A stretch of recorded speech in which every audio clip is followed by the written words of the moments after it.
തൃശൂർ, എറണാകുളം ജില്ലകളിൽ പൂട്ടിക്കിടക്കുന്ന വീടുകൾ കുത്തിത്തുറന്ന് മോഷണം നടത്തിവന്ന യുവാവ് പിടിയിൽ. പുതുക്കാട് സ്വദേശി വിനോദാണ് അറസ്റ്റിലായത്. Irinjalakuda DYSP കെ.ജി. Suresh, Kattoor inspector E R. Baiju എന്നിവരുടെ നേതൃത്വത്തിലുള്ള പോലീസ് സംഘമാണ് പ്രതിയെ പിടികൂടിയത്.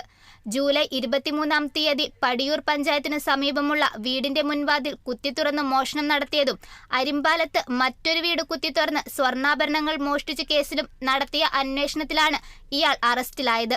ചൊവ്വാഴ്ച രാത്രി കൊടുങ്ങല്ലൂരിൽ നിന്നാണ് പ്രതിയെ സാഹസികമായി കസ്റ്റഡിയിലെടുത്തത്. ഇയാളുടെ സുഹൃത്തിനെ കാണാൻ എത്തിയപ്പോഴാണ് പോലീസിന്റെ കയ്യിൽ അകപ്പെട്ടത്. കാട്ടൂർ 3-ഉം ഇരിങ്ങാലക്കുട 4-ഉം കൊടുങ്ങല്ലൂർ 2-ഉം മതിലകം, പറവൂർ, ചേർപ്പ് ഭാഗങ്ങളിൽ ഓരോ കേസുകളുമാണ് ഇയാളുടെ അറസ്റ്റോടെ തെളിഞ്ഞത്.